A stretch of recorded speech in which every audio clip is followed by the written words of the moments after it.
getting back to the space wars. Yeah. You said that there was a physicist who wrote some stuff about this or started talking about this, putting it in place in 1945.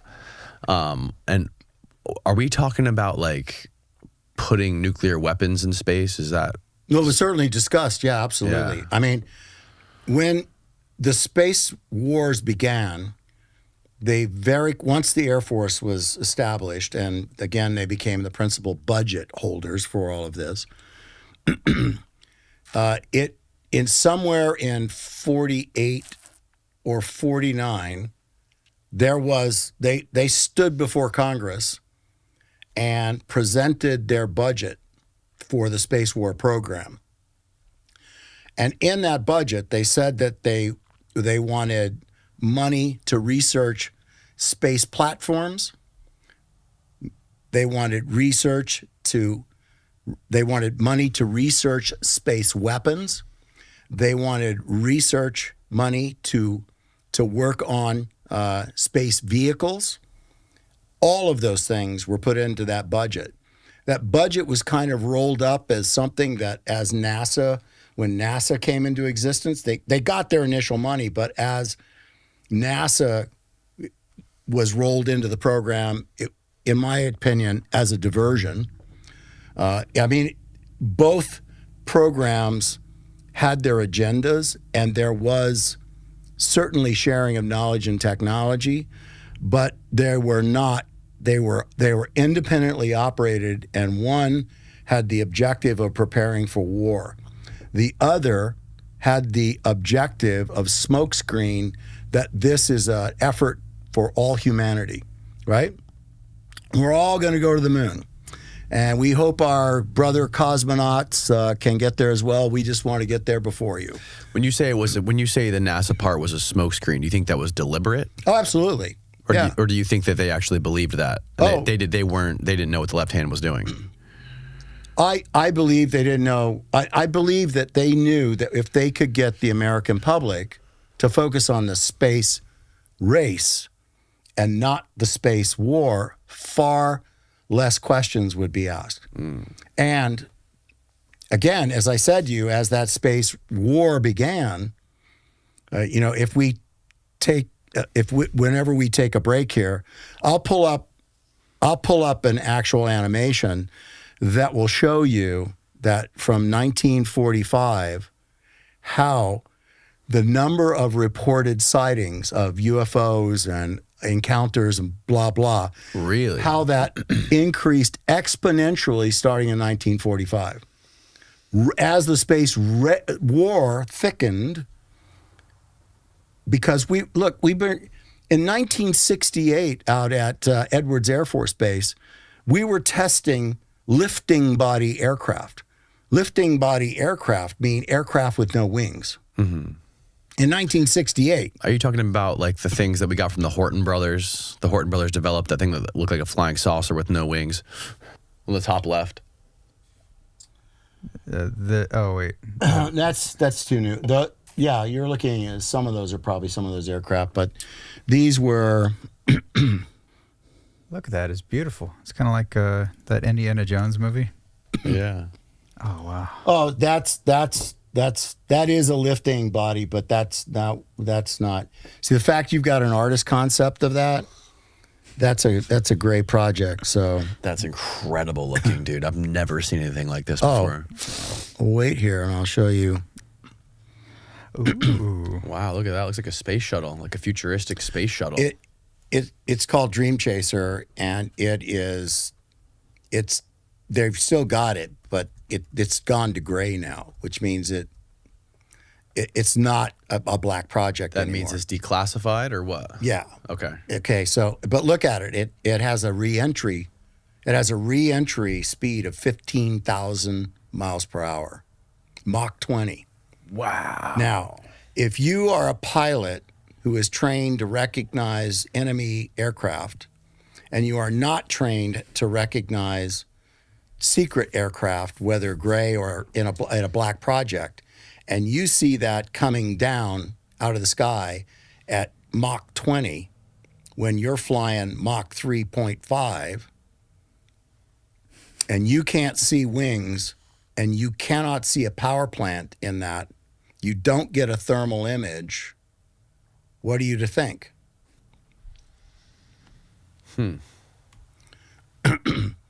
So, Well, here's an example of this. You remember that? You see this picture right here? yeah.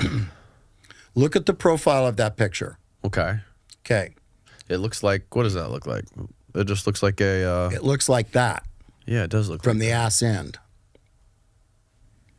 That's what that looks like. Mm-hmm. Okay. That picture was taken by a backseater flying in that jet. Okay. He took it with an iPhone. An F-15. Took it with an iPhone. And then what does the UFO community do? The label, that picture is everywhere. You can see the back of the pilot's seat. You can see the curvature of the canopy. And there's that picture of that thing out there. And people in the UFO UAP community have taken that picture and labeled it a leaked photo. It was not leaked. It drives me fucking nuts that everybody has to say that. It's not leaked. It was on the guy's iPhone. He was sending it around to people going, check this out. You know, does anybody recognize this or know what this is? And the next thing, I don't know because I haven't been able to track it back to the source, but the other thing that is added into the commentary from UFO in the UFO UAP community says it appeared standing still in the air, that it was standing still. Well, let me explain that to you. Okay. Okay. Dream Chaser. There is an actual phenomenon that takes place that is part of the FAA manuals. It's because they alert pilots and train pilots this. It's called spatial disorientation in flight, autokinetic illusion. And the reason that autokinetic illusion occurs is because there is no static reference point. You have to have a static reference point within your visual field to be able to determine how fast something is moving or what your relative speed is in relation to that object in front of you. Pilots can have this spatial disorientation in flight. Most of the time, it's very commonly experienced when you're trying to land at night in a darkened area, like let's say the desert, and you have a military airfield and what's lit up are the landing lights. And they might be, let's say they're infrared because you're coming in on goggles, on night vision goggles. The spatial disorientation that happens, this kinetic illusion, autokinetic illusion, is your mind, because it doesn't have any static reference points, it has no terrain features, no buildings. It just sees the lights in front of it and the craft is coming. The illusion part of it is pilots think that the runway is pushing out in front of them. Their mind is saying the runway is running ahead of me. Right. Okay. Now that only stops when the pilot pays attention to all of his instruments, his airspeed indicator, attitude, where he is, glide slope indicator, everything. When he starts doing that and he stops trying to look out there, he can get himself out of that autokinetic illusion and get to the place where he can land the aircraft. It's a common thing. It's taught by the U.S. Air Force to watch out for it. The FAA makes sure that private pilots, commercial pilots, they all understand it. So in this particular scenario, this aircraft is flying at, let's say, Mach 4. Out in front of it, and it's flying up at, God, I don't know what their altitude was when the picture was taken, but I can tell you they had to be somewhere between 20 and 30,000 feet, which means, and it was a perfectly clear day. There were no clouds. So they have no static reference. The only way that pilot actually knows what his relative speed is looking at his indicated airspeed. Right. That's how he knows how fast he's going. Otherwise, he doesn't. It's not like you can look out the window and watch telephone poles go by or something else, right? So all of a sudden now, something at 15,000 miles per hour is doing a re-entry, heading for Edwards Air Force Base. And they don't like to bring these down in the daylight, but they do bring them down in the daylight, usually if there's an issue. And when they bring them down, they haul ass to get them on the ground so that people don't see them very much. Right. But this pilot, his backseater, snaps a picture of it. And the comment made that it looked like it was standing in air. That is that autokinetic illusion. It looked like it was standing in air because it's going 15,000 miles per hour and you're going Mach 4. So what you're seeing is it's actually getting smaller, but it is imperceptible to you that it's getting away from you because you have no static reference. Right. It is an absolute well-known phenomenon, but nobody explains something like that. So you look at the profile on that plane, and I'm not saying it's the Dream Chaser because the Dream Chaser is a great project now, okay? But I told you that for every black project, there's 10 variants. And of those 10 variants, anytime something doesn't measure up to where they want it to be, or if they feel that it's accomplished what they wanted to accomplish with it, they've learned all they can learn, it gets passed into the gray project. Right. And when it goes into gray project, they often get picked up for commercial uses and get sold, but they're not going to be adopted by the military for that. I think a great example of the spatial orientation that a lot of people might be familiar with is I don't know if you've seen it before, but there was a video that was released by the Pentagon called the Go Fast video or the gimbal video, where there's a video of this like little orb that's flying against the ocean as a backdrop. And everyone's like, oh, look at this thing. This thing is going like 20,000 miles per hour, ungodly speeds. There's no propulsion. You can see no exhaust coming out of the back. But what they don't realize is that thing is flying in one direction, and the gimbal camera on the other plane is flying in the opposite direction, filming down with the ocean as a backdrop. So there's motion parallax, making this thing right here, making it look like it's going 4 times faster or something than it really is. Yeah. And they had trouble locking on it. And you know, that could be a fucking bird. Who knows? But when you're flying in the opposite direction in a jet or a plane, with the ocean as a backdrop, depending on how far away that thing is from the water, it's going to look like it's going at an ungodly speed. There's a YouTube video that went viral of some guy with his phone camera in the passenger seat driving this direction away from the commercial airport. And he's got that camera up in the air, and you'll see a telephone pole go by. And then all you see are the wires, which give you no static reference point. And on final approach, there's a huge airliner coming in. And as he's holding the camera up and the telephone pole goes by, the plane appears to be static in the air.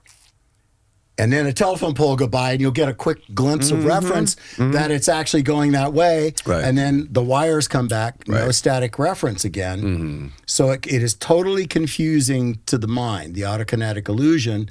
And you're just like, what the hell? And so people were looking at it going like, it looks like it's standing still. And then the telephone pole goes by. Right. So yeah, that's what that is. And what is this one? Possible sightings of a Lockheed Martin 791 hybrid AS designed and built with DARPA. Yeah. We are building dirigibles now that exceed anyone's imagination or expectation. These are sometimes they used to be like rigid frame with external bodies on them, right? Canvas over that, like the Hindenburg.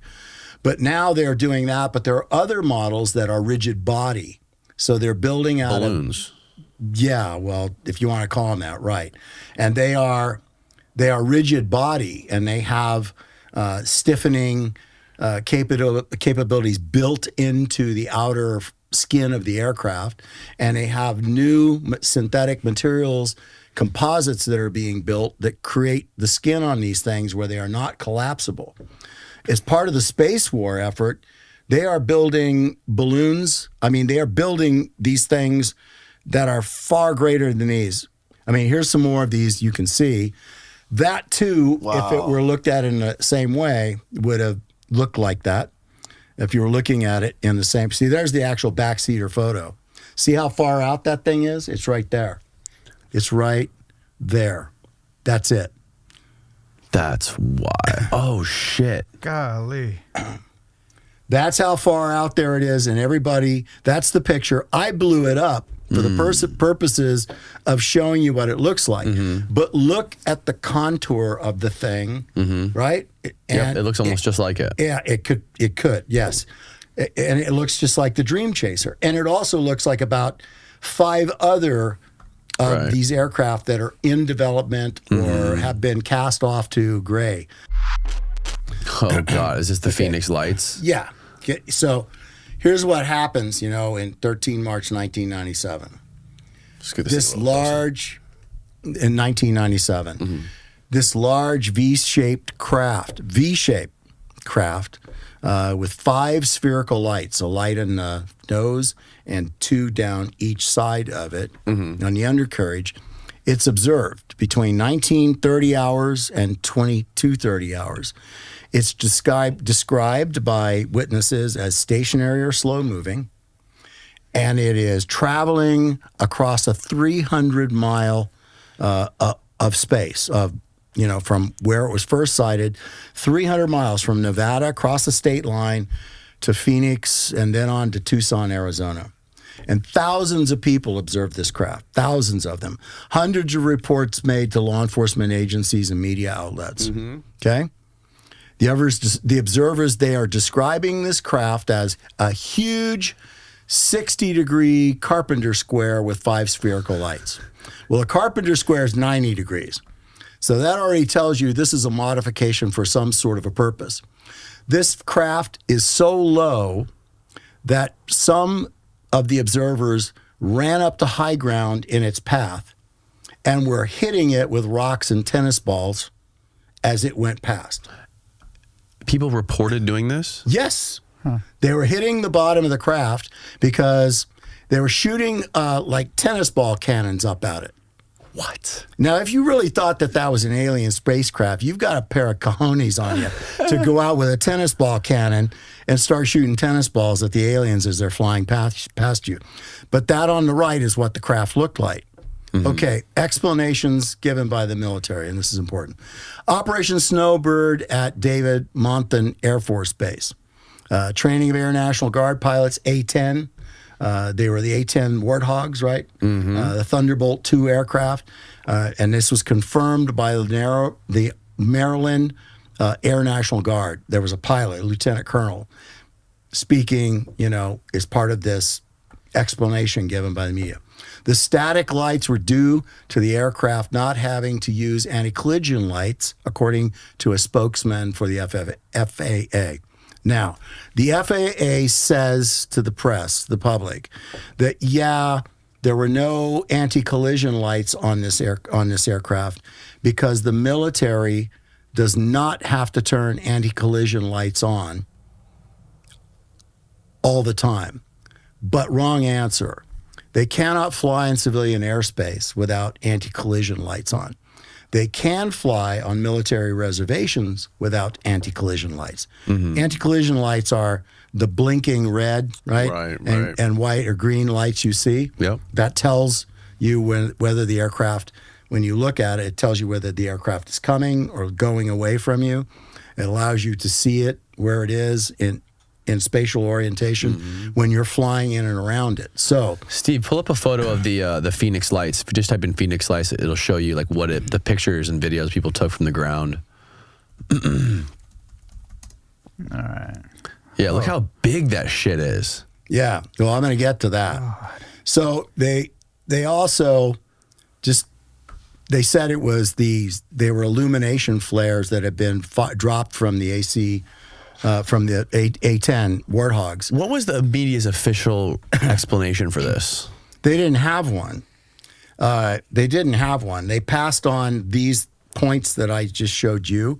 Didn't the governor came and did some sort of public talk wearing like an alien outfit? He absolutely did, and they basically, the community just burned him down for it because he made light of it. Mocking you had thousands of people in the area that had witnessed it, and they did not appreciate him.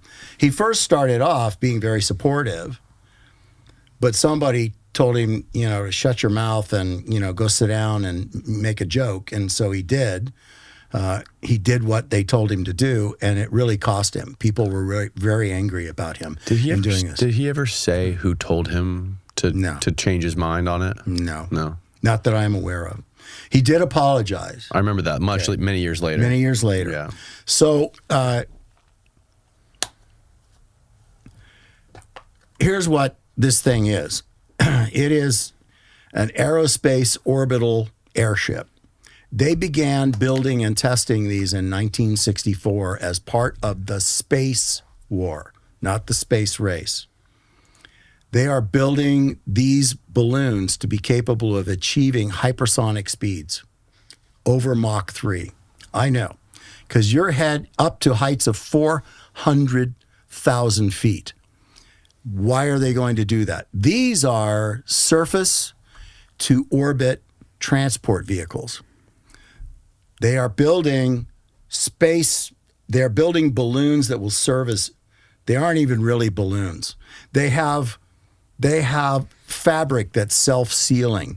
They don't leak gas, so they never get to the point where the gas diminishes and they fall out of the sky. Mm-hmm. You put up a weather balloon, which is filled with helium, mm-hmm. and it will go up, and the helium eventually finds its way through the pores of the rubber because lack of pressure. Right. The helium expands the balloon, and the balloon either completely bursts and falls back to Earth, or it just starts to leak. Just like when you have a helium balloon that you bought at the fair and you bring it home, it will not stay afloat forever. Right. It gradually weeps that gas, lighter than air, through the material of the balloon. Mm-hmm. So they had to build something that didn't do that. And there are about 3 different aerospace contractors that are doing this. JP Aerospace is one. There's another one in Las Vegas. There's another one somewhere else. And you have McDonnell Douglas. You have all at Northrop Grumman. You have all the big contractors working on this stuff. They are building these things out of materials that are exotic, that don't leak, that if they get punctured in some way, like from a meteor, they self-seal. Mm. Right? You would think with the number of meteors that drop on the Earth, which is essentially even the little micrometeors. Micrometeors, it's the equivalent of a giant 10-wheel dump truck filled with like 9 tons of them. Right. That's how much hits the Earth every day, right? How do you know this? How did you find this stuff? There are patents in the clear that you can see these. And I know that the president of JP Aerospace, in response to the Phoenix Lights, would not own up to it being his craft or somebody else's craft. But he said, I recognize the technology. And that was the clue to go look further for this. Who did he say that to? He said it to an interview given to the media or to a documentarian. They asked him about it, and he said, yeah, I remember, and I remember it very well. He goes, I recognize the technology. Do you remember the documentary you saw this on? No. I'll send you a note on it. Okay. Okay. That's what this is. This is what they're calling, they're calling this the ground to space vehicle. It can go up 400,000 feet. And where did you get these illustrations? These illustrations are from Gray projects, clearly, right? These are not illustrations of active projects. These are illustrations where they start off with what we're going to do or what we're going to work toward. Okay? And this goes all into the idea of the dimension of space being a war zone. Mm-hmm. They want to put these very quickly built things that can be easily crafted, and they hover in low Earth orbit or further out. They can be autonomous. They can store supplies in them.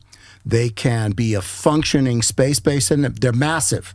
They're absolutely massive. Look, it's 175 feet long, and that's just this one. It was called the Trans atmospheric ascender.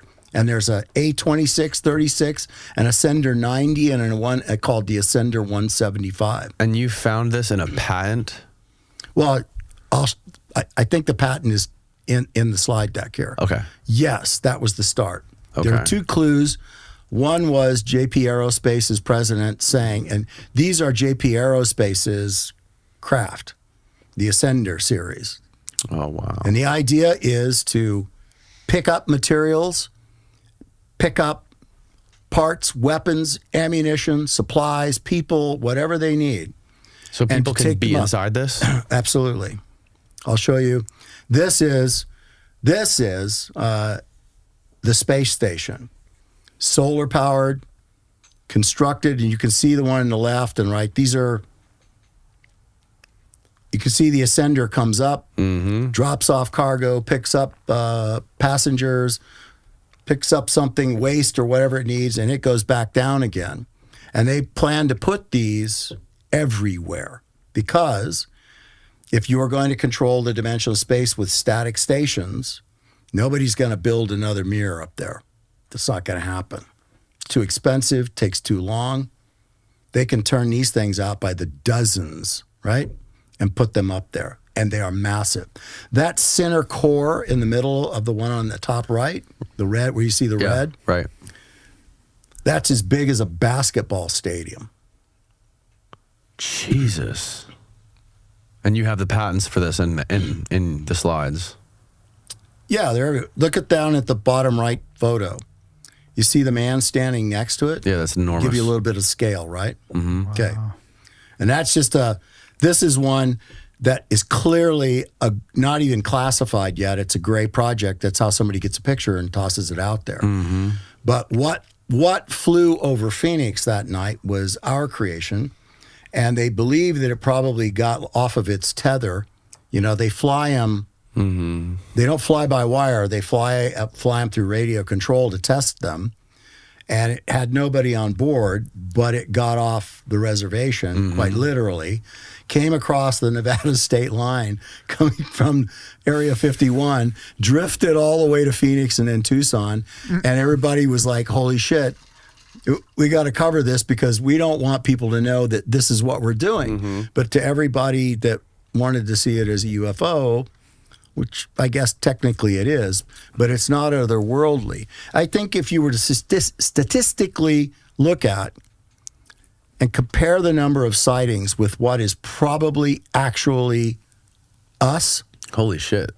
it's probably about, I was on a show where two guys were intel guys saying that they thought it was about 94% of what's observed is actually they are products out of the space war.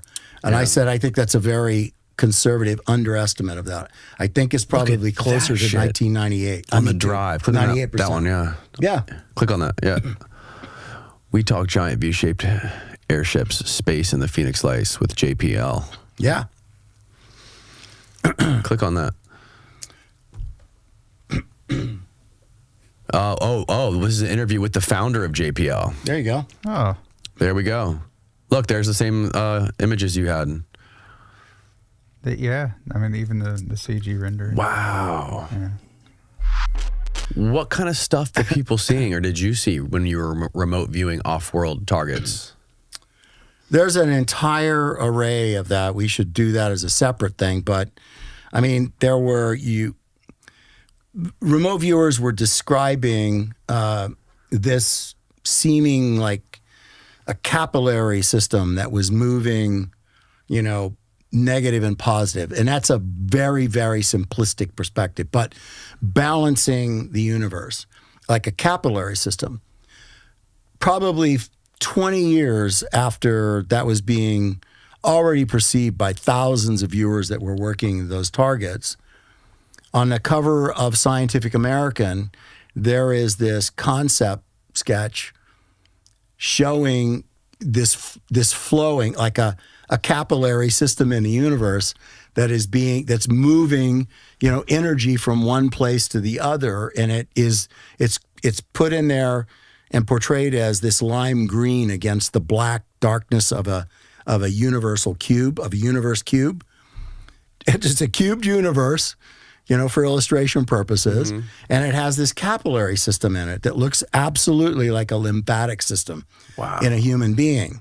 And it's a concept that, dark energy or something else that's being moved around, and I was just fascinated by that. But that viewers were describing that. They were describing this thing, that it was like standing in a flow or floating in a flow. There you go. That's it. Oh, no, that's not it. That's actually a Hubble telescope image. Oh, really? Yeah. There is a oh, wow. It looks similar to that, but it's actually a Scientific American cover. Let me check and see if I've got it here. I don't want to hold. Here's the universe structure right there.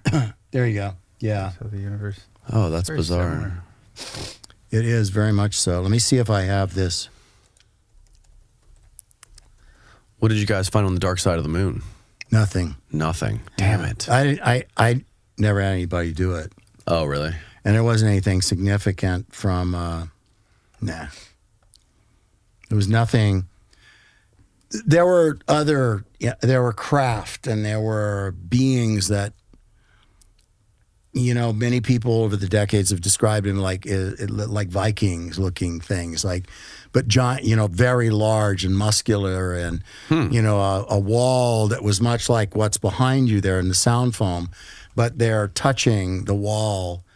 They're touching the wall to make things move in and out, which are part of the control mechanisms of the ship, is how it was, described. But it's, there's all different kinds of things that Holy came shit. up with it. Is that it? That's it. Yeah. Oh, wow. So you can see, and looking at that is, that's another version of it. But they're depicting, the flow of energy structures within the universe that are maintaining balance. So you can't have all negative in one spot and all positive in another spot.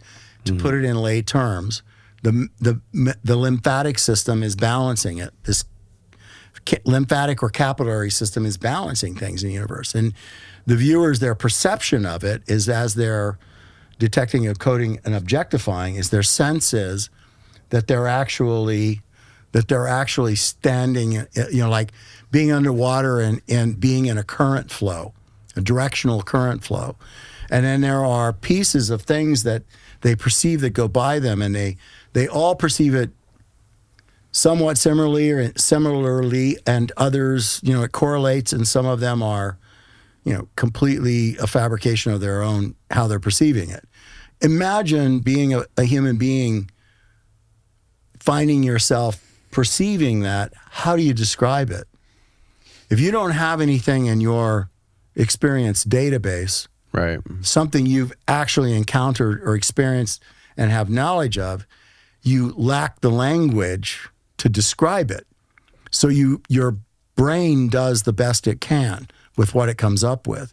And I've seen everything from people saying it was like television sets going by and little individual stories in each of the television sets. Oh, wow. Or it was like pieces of film rolling life stories going by me.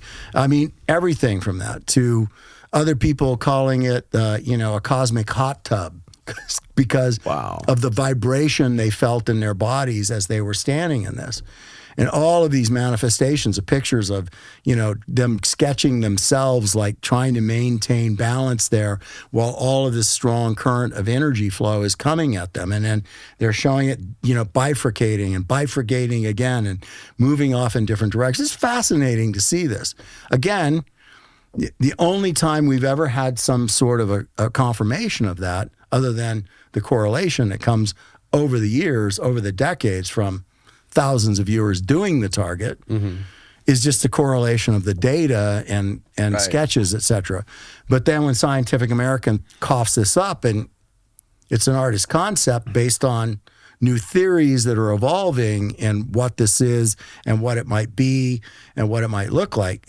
That's pretty fascinating correlation again, right? Still, it's not proven that that exists, but it is being worked on. And the theory is that it is there and it does serve a purpose. And this is what it looks like, folks. So it was a fascinating thing.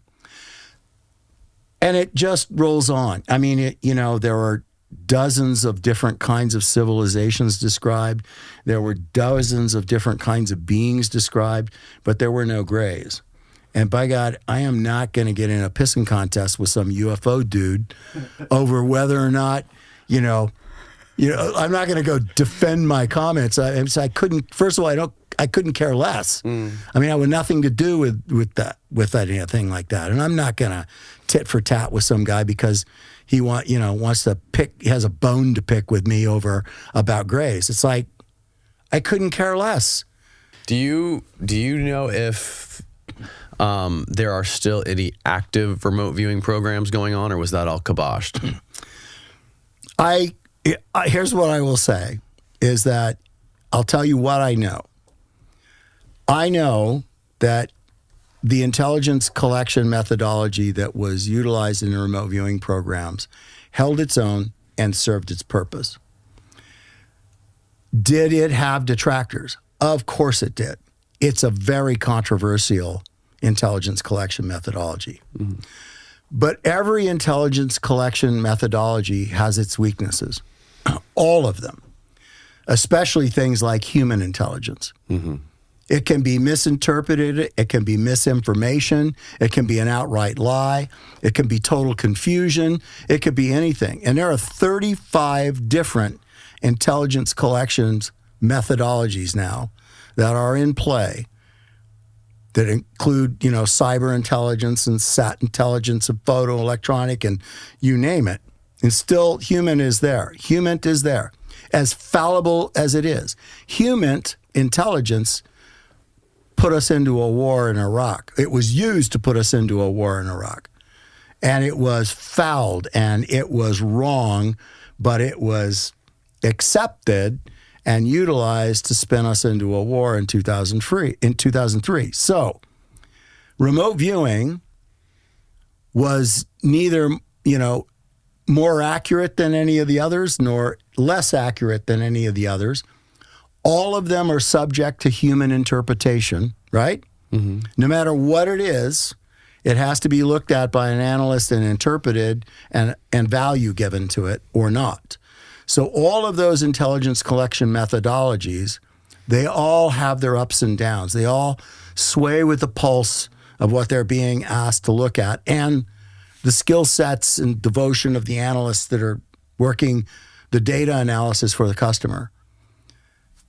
The CIA put a great deal of money into this program, and they did so at a time when they were absolutely convinced that the Soviets and the Chinese were running full steam ahead in developing this kind of warfare as an intelligence collection tool. They did so at a time when Gottlieb and Dulles and others felt that what was happening is mind control was now going to be the new weapon. The new battlefield was the human mind. In fact, Dulles, speaking to a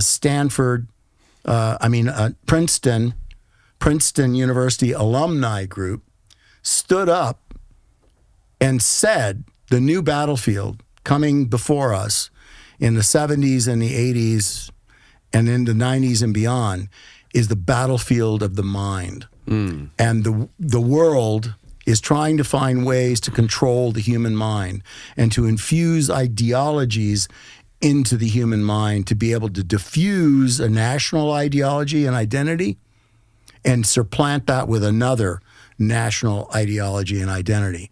Look around and tell me you don't think that has actually come to be. And so the MK Ultra project was done out of absolute fear and terror that we didn't know how to do any of this stuff. Mm. We didn't know how to control the human mind. We didn't know how to break it and then rebuild it. We didn't know any of those things. And if we know that they're going to be doing it, certainly that was the great fear. But I also want to say this. That great fear came primarily, it did not come from those Nazi documents. It came from human intelligence sources. There are no documents that have ever existed that anybody knows about, and there are no documents in the CIA files that talk about what they were told that spawned, this effort, which actually was discussed in 1970. And then in 1972, the CIA let that sole source contract to SRI International. That's when the psychic arms race started. What was going on in MK Ultra was mind control. Did they discuss, ESP? I'm sure they probably did. They were trying to figure out a way to build remote interject assassins, meaning just like in Manchurian Candidate. That is not far-fetched.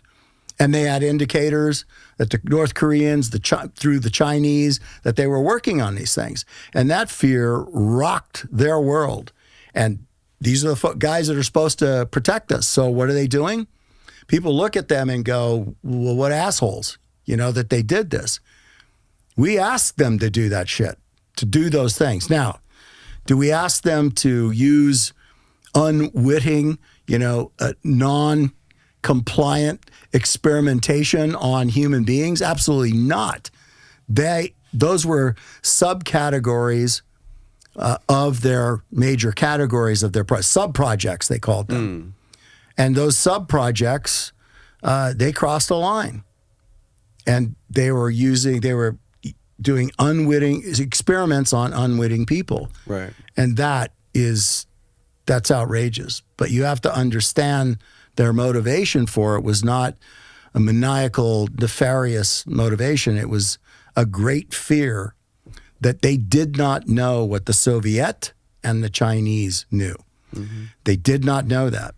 And that started with the HUMENT stuff. The idea that, that there's something beyond the physical in every human being may indeed have come out of the German, records trove that everybody is referencing now. But I told you what the main categories are.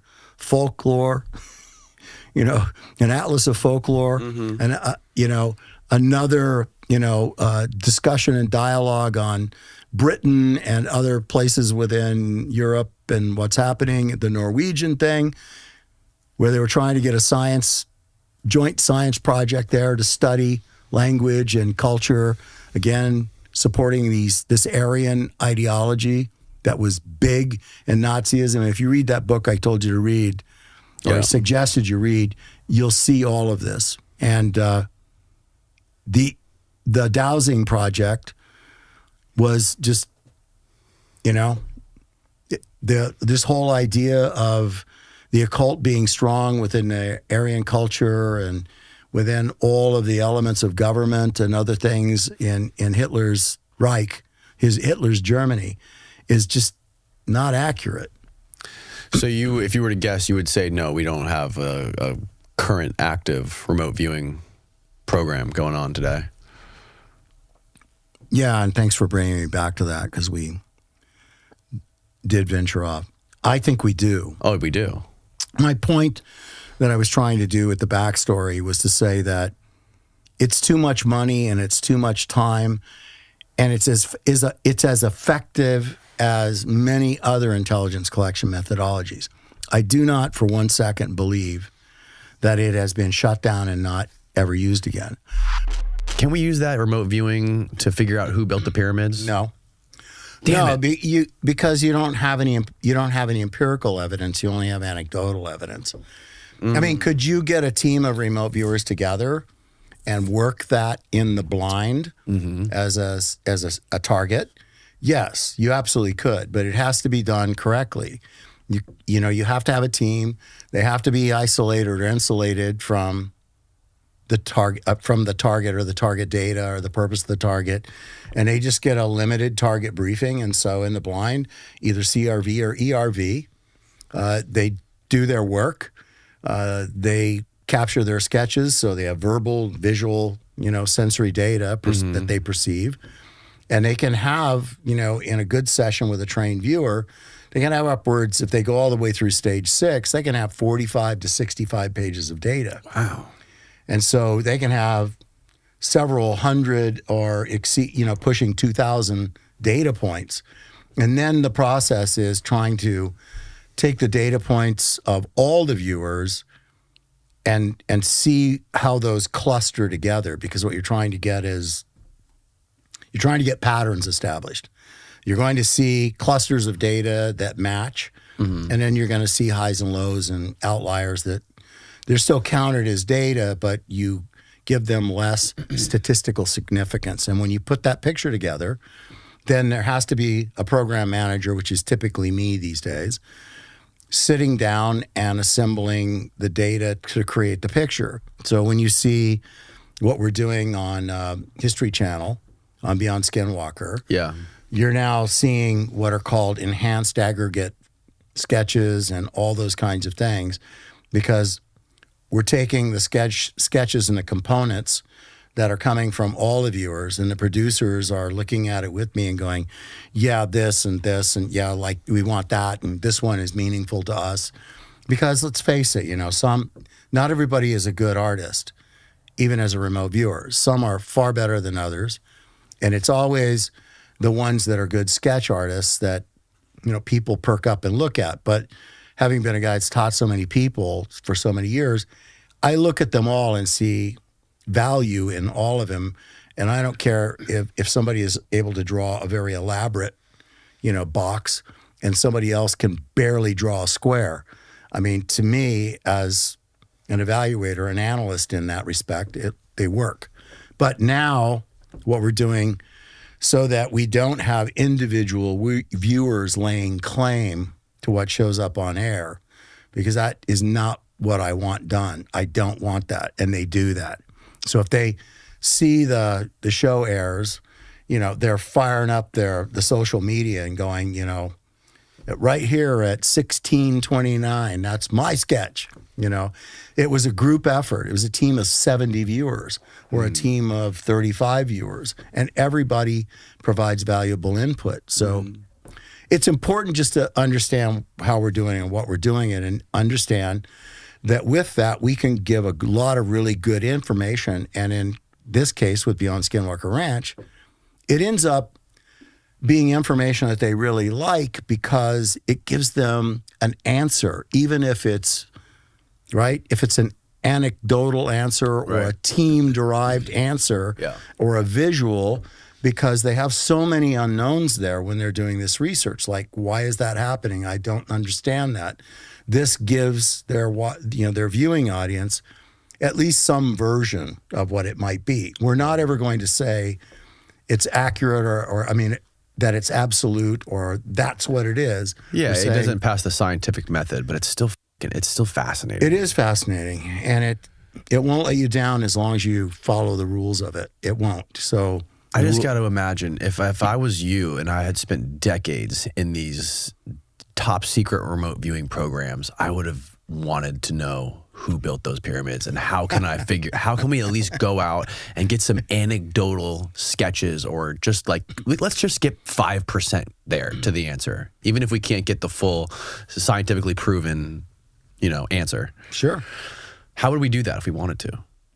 You assemble a team. Do you know how do you decide how far back in time you go? You assemble a team. It's all based on your concept. So it's all based on, if I'm playing program manager, it's up to me to establish, remember the event arc of time we did in our last? Okay. Absolutely. It's up to me to establish where that center line is in the event arc, where that main event point is. So and you also have to remember, you have to pick a specific place and time. Yes. You can look across the arc, but the broader your target, the broader the timeline, the more scattered will be the data, because different viewers will start to access and perceive information along a different signal line anchored to a different piece of that event arc of time.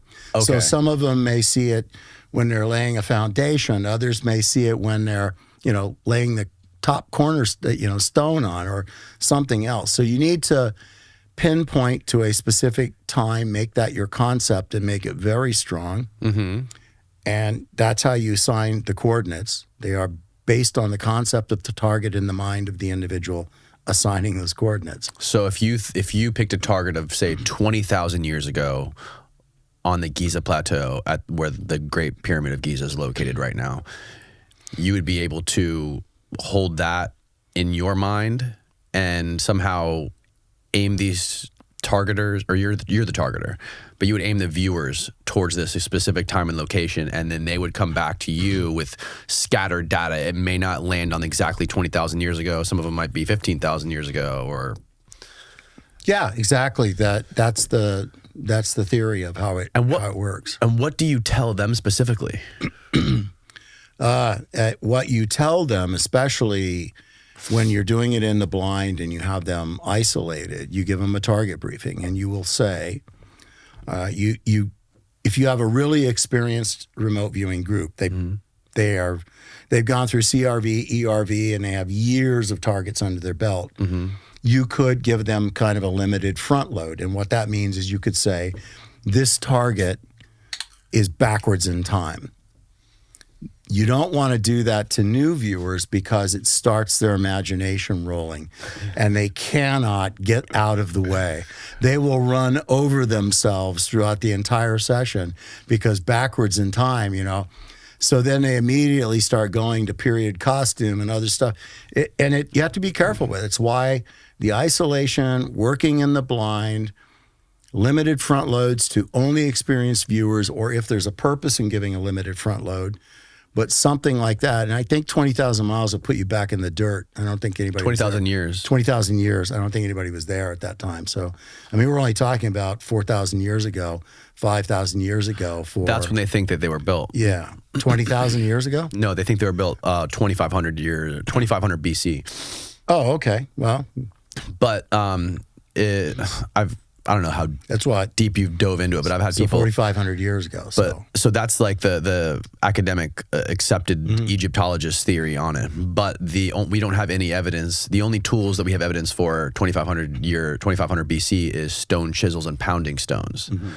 So there's another hypothesis that a lot of really smart archaeologists and historians and researchers have come up with, that those things are far older, and they existed before 12,900 years ago, when there was a cataclysm, it was either a solar event or a comet event, where there was a series of comets that hit the Earth and wiped out most of civilization. More likely the comet. And then the idea is there was a far more advanced civilization here, more than 13,000 years ago, that was responsible for all the megaliths that are built, and that comet cataclysm, which is called the Younger Dryas hypothesis, wiped out that advanced civilization and kind of like hit the reset button on civilization, and then basically sent us back to the Stone Age. And then you have like the Egyptians that were there writing hieroglyphs on these massive megaliths. And those hieroglyphs, they're not perfect. They look like they're carved with copper chisels. Like, it looks like toddler's work compared to these perfectly symmetrical 100-ton granite blocks that exist. So a lot of people are hypothesizing that those pyramids were way, way earlier than 2,500 BC. So that's why I'm so fascinated by the idea of remote viewing back there, because I want to see what the fuck was going on. So then just picture the intricacies and how that experiment has to be set up. You have to start at a fixed point in time, right? And see what the viewers produce around that point in time, and probably work several episodes, several targets on that, looking for patterning of data, repeat data, etc. The viewers aren't told anything. They just work the target again and again, and you can assign different coordinates to the target. but you're doing it all around a fixed period of time. You're trying to develop the most significant, portrait of what is there based on their verbal and visually sensory data that they pull out, the emotional data, intangible data, all of those things that they are going to pull out, and as well as colors and temperatures and textures and tastes and sounds and smells, energetics, the dimensionals. You're looking for simple contour sketches. You're looking for textural sketches. And as it goes on, it becomes more elaborate, and they start to get more detailed. Now they're going into stage 3, and it's getting more elaborate. They're starting to be perspective. Those that can, you end up with foreshortening and all kinds of other things in the sketches. And by the time you get to stage 6, now it's geospatial sketching. Now what they're doing is pulling together everything that they have detected, decoded, and objectified from a visual perspective, and a verbal sensory data that supports the visual, and visuals that support the verbals, and they start to assemble a big picture.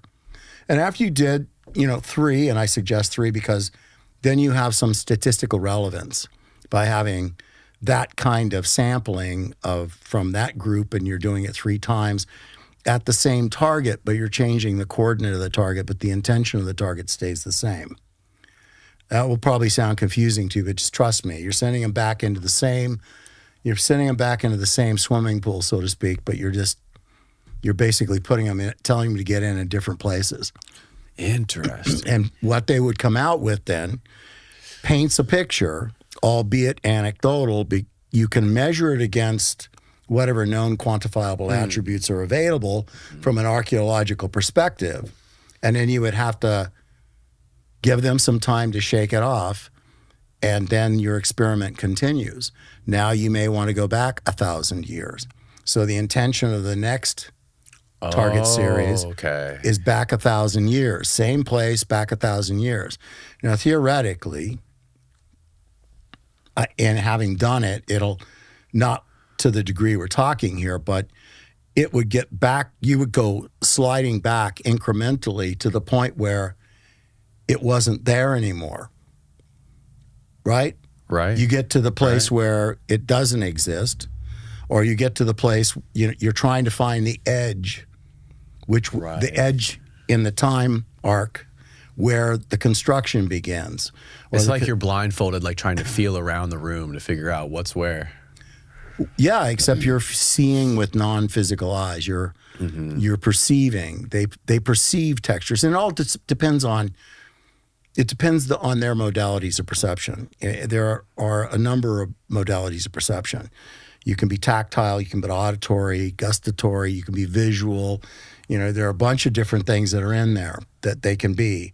And they all they start to find out in their very first CRV class what their primary modalities of perception are and what their non-primary modalities of perception. For example, I'm a visual audio. So I can see elements of the target. It's like looking at it like through broken green glass is the best way to describe it. Like Minority Report. Exactly, like a Minority Report. This was exactly what I was going to say.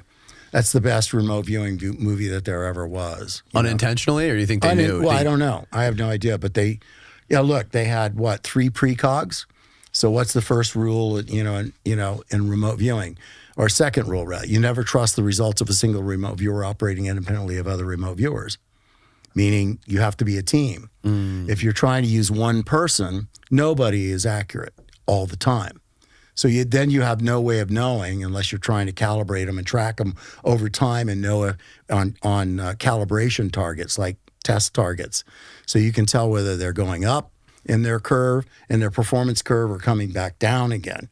And then you can, if you know they're coming up and you can see their rhythm for when they're good and when they're bad, then you pull them off and only put them back into the problem when they're on the upswing before they hit the zenith and start back down again. Everybody does that. Every aspect of your life can be looked at in that way. Nobody has the same thing, the same performance, the same cognitive skills, the same levels of emotion, perception. Nobody does in everything that we do, whether it's driving to work in the same road, in the same car every day. Some days you are better than you are other days, right? Yes. It's true in anything that we do. Yeah. It's absolutely true in the performance of remote viewers.